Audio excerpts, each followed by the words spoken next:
আমরা এখন কিছু ট্রান্সলেশন দেখব। তো এখানে আমি প্রথম লিখেছি যেটা আজ বৃষ্টি হওয়ার সম্ভাবনা আছে। সো এক নম্বরে হলো আজ বৃষ্টি হওয়ার সম্ভাবনা আছে। তো আজ বৃষ্টি হওয়ার সম্ভাবনা আছে এটা আমরা কিভাবে লিখব, এর ট্রান্সলেশনটা কি হবে সেটাই আমরা দেখব। আচ্ছা, 2 নম্বরে আছে আমার ঢাকা যাওয়ার সম্ভাবনা আছে। তাহলে যদি এই যে সম্ভাবনা আছে, আজ বৃষ্টি হওয়ার সম্ভাবনা আছে, আমার ঢাকা যাওয়ার সম্ভাবনা আছে, তার বাড়িতে আসার সম্ভাবনা আছে, তার চলে যাওয়ার সম্ভাবনা আছে, তার একটি মোবাইল কেনার সম্ভাবনা আছে, এই যে সম্ভাবনা আছে, এই সম্ভাবনা আছে দিয়ে যদি আমরা একটা বাক্য শিখি তাহলে কিন্তু বাকি বাক্যগুলো আমরা খুব সহজেই করতে পারবো। তো সম্ভাবনা দিয়ে আমরা এই দুটো সেন্টেন্স শিখবো। আর এরপরে আছে হলো আমি এটা আগে কখনো করিনি। তাহলে আমি এটা আগে কখনো করিনি, এটা যদি আমরা আগে কখনো করিনি, আমি এটা আগে কখনো বলিনি, আমি এটা আগে কখনো দেখিনি, তো এই রিলেটেড যতগুলো সেন্টেন্স আছে সেটাই আমরা শিখবো। সো প্রথমে আমরা যদি এটা লিখি যে আজ বৃষ্টি হওয়ার সম্ভাবনা আছে, তাহলে সেটা কিরকম হয় আমরা দেখি। It is likely to rain।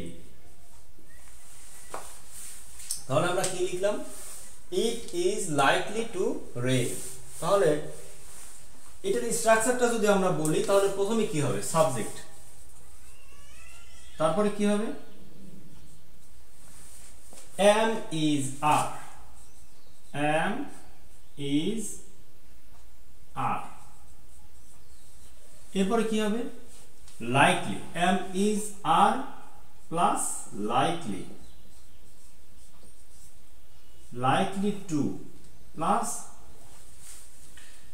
object,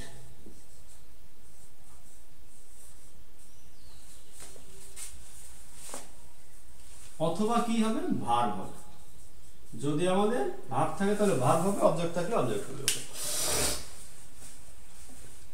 এখন আমরা এখানে ভার্বই দিয়ে দিই, রেইন মানে এখানে বৃষ্টি হওয়া, আমরা বুঝলাম। আচ্ছা, তো প্রথমে আমরা কি বলেছি সাবজেক্ট, তাহলে আমরা ইট is likely to rain. Okay, sorry, এখানে আমাদের ভার্বের পরে প্লাস যদি অবজেক্ট থাকে আমরা অবজেক্ট দিয়ে দিব।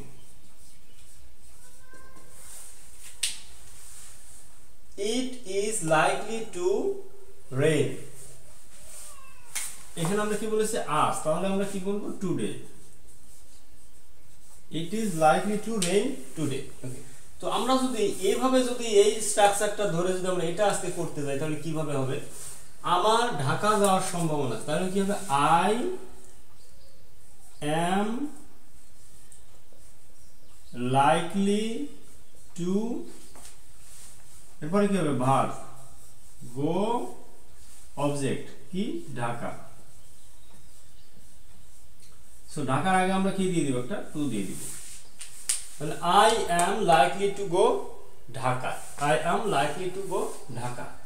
ওকে, এখন যদি বলি তার আসার সম্ভাবনা আছে, তাহলে আমরা কি বলবো he is likely to come, তাদের আসার সম্ভাবনা আছে they are likely to come, তাদের যাওয়ার সম্ভাবনা আছে they are likely to go, আমার খাওয়ার সম্ভাবনা আছে I am likely to eat। So এইভাবে আমরা কিন্তু যত খুশি তত বাক্য রচনা করতে পারবো এই লাইকলি টু দিয়ে। ওকে, সো এই রুলস এর মধ্যে আমরা শুধুমাত্র দুইটা শিখলাম, বাকিগুলো তোমরা অবশ্যই ট্রাই করবে যে কিভাবে আরো বেশি অ্যাসাইনমেন্ট করা যায়। এরপরে আমরা শিখবো হলো 3 নম্বর যেটা, সেটা হলো কি আমি এটা আগে কখনো করিনি। তাহলে ইংরেজিটা আমি লিখে নেই আগে, I never did it before। Okay,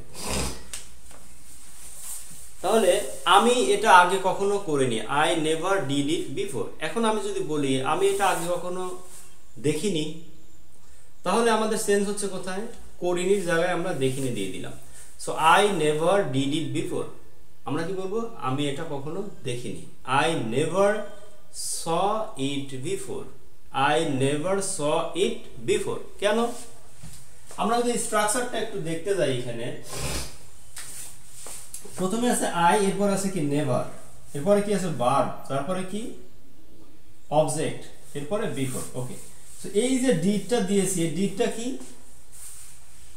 subject plus never plus verb. ভার্বের কি form? V2 form, V2 form, V2 form. তাহলে আমরা যদি আমি এটা আগে কখনো খাইনি এটা যদি বলি, তাহলে আমরা এখানে কি দিব?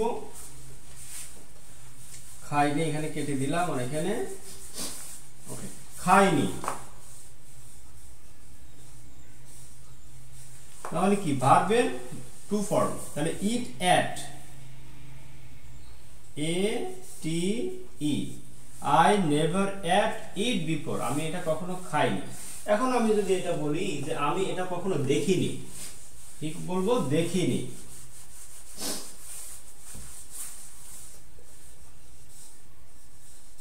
তাহলে কি বলবো আমরা? সি স, I never saw it before, I never saw it before। তো আশা করি এটা অবশ্যই বুঝতে পেরেছো। ভিডিওটা লম্বা করবো না, অল্প 3টা সেন্টেন্সের মাধ্যমে শিখালাম। তোমরা আজকে লাইফলি টু এবং আই নেভার দিয়ে সেন্টেন্স শিখলে। সো আশা করি ভিডিওটা ভালো লেগেছে। এখানে শেষ করছি। আল্লাহ হাফেজ, আসসালামু আলাইকুম।